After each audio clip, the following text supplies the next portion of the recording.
Welcome to 31 Days of Horror, y'all. Day 12.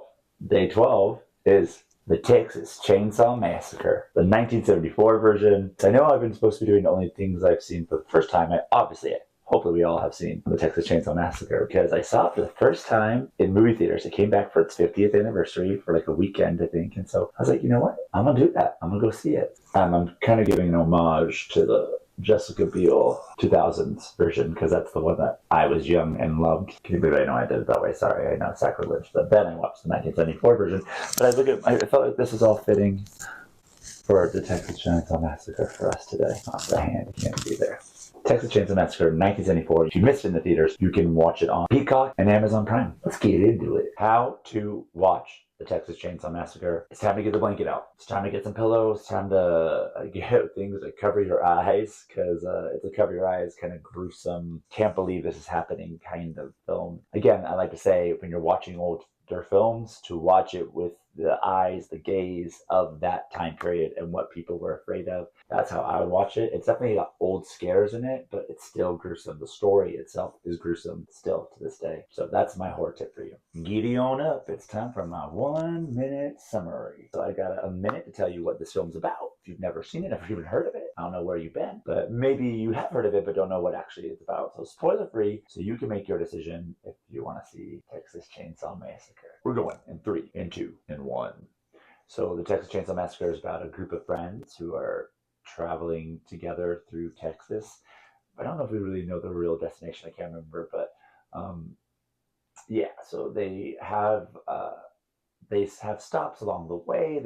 They're just traveling through Texas, and along the way they pick up a hitchhiker who doesn't seem in the right mind, and takes pictures of them and like cuts himself open. Like it's a lot of like I would not be picking up this hitchhiker kind of thing, but they pick him up, and then ultimately they are chased, and they are kind of by making a stop at an old family house of theirs. They are stuck there in the middle of Texas, and they are chased and hunted down by Leatherface, who is one of the king of slashers. One of the kings to start this. I don't know if I would even put Texas Chainsaw Massacre in slasher, but he is. He's a scare, right? So then they just massacre. The massacre occurs. The gruesome massacre happens. That's Texas Chainsaw Massacre. That's all I can do in a minute, I think. Time for Erroneous Thoughts. Erroneous Thoughts is just my way of kind of telling you what I thought about the film without giving anything away. So here we go. I only got a minute to tell you, so don't judge me too harshly about my opinion. 3, you got 2. We got 1. All right, so classic Texas Chainsaw Massacre. Gotta love it. Gotta love it. But yeah, I do think that you need to watch this film with a 1974 gaze. I remember when I watched the revival or whatever, the reboot of it in 2000s, and I loved it because it had chases, and it was like, oh, it kind of in the essence of Scream, that way. But this film is not like that. This film is about gore. It's about what terrifies us, especially in the 1970s, this idea of like the strangers, not the movie The Stranger, but strangers in the middle of Texas in this place that's unknown, and kind of the gruesome parts of our psyche, right? These people are doing gruesome things with cannibalism, gruesome things with meat, human meat. So yeah, it does go like down really gruesome places and really terrifying way in the way of like what people are capable of. And Leatherface is great.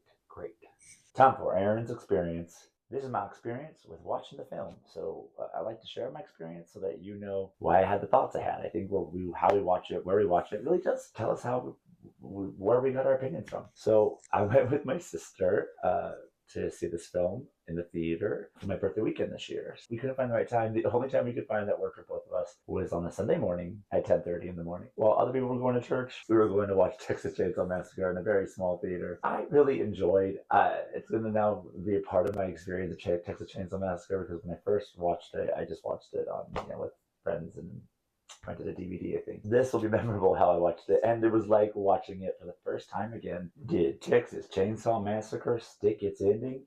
I think endings are very important. I'm gonna say with this one, I think I'm gonna get a lot of hate for this, so I'm so sorry.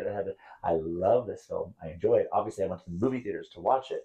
Like I get the scariness of it, and it like yeah. When I was younger, it really freaked me out. Like inside, like don't hate me. I'm giving it out of one being the worst, five being the best. Two. It really didn't stick its ending. I mean, put the movie aside. It's one of the unique experiences I can really enjoy the film and still be like, oh, that ending, man. It just feels like it's like trying to wrap it up really quickly. The getaway is just really a kind of bummer ending, and not in the bummer ending where you're like, oh, like speak no evil or something. It's just I wanted something, I wanted something different, I wanted something bigger, especially with how bleak it is. It should be bleaker in some way, but yeah, I know. Two is harsh. Two's harsh, and I do like the film. This is not a reflection of the film. It's a reflection of specifically just the ending. I felt it the first time I saw it, and I feel it every time I see this film. This ending, but I'm giving it two. I almost gave it 2.5. The trucker, like, what is going on there? Like, getting in and out of that truck, like, it just the 2.5 was about to be because the ending, like the actual ending of him with the chainsaw and her screaming with laughter and freedom and sadness and all of it together. That ending is great. So maybe 2.5 for the last like moment, but the ending as a whole is what I'm talking about. Horror is subjective. Art subjective. Reviews are opinions. This is just my review. I don't like putting things in genres. I like putting things in categories. I don't like rules. I like guidelines. So categories are kind of like guidelines, right? So just things that kind of open the film up for you to see if it's for you. So here's my categories for you. It's gory. It's still gory, even to this day. For the 70s, it's very, very gory.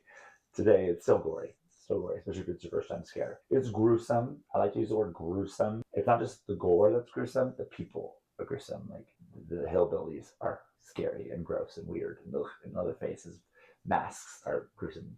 Yeah, gruesome. It's violent. It's violent. My sister still covered her eyes at certain parts because she's like, "Oh, I don't want to see this." I mean, they don't show as much as we show now, but for the time period, especially, it is violent and bleak. I use the word bleak for this because there's no really like joy or happiness in this really. Even when they're together as teenagers as friends, like why did they hang out? Why did they even like each other? The brother and sister. Do you even like your brother? Why did you bring him? If you weren't gonna help him through this, like he's in a wheelchair, like he's differently abled, and you're not helping him. Like you're just mad at him for existing essentially. So it's bleak. It's just bleak. There's no joy to be found. There you go. Gory, gruesome, violent, bleak. That's your jam. Oh, classic. Come on. I'll say classic. It's classic. So you gotta watch it just because of history. Would I stab it again? Am I gonna stab Texas Chainsaw again? Well, I've said it many times. I've already stabbed it. So yeah, we're gonna stab again. But there you go. Let me know in the comments. Talk to me about that ending. Maybe convince me that I'm wrong. Maybe there's no right or wrong, but convince me that maybe I should like it. Happy Halloween.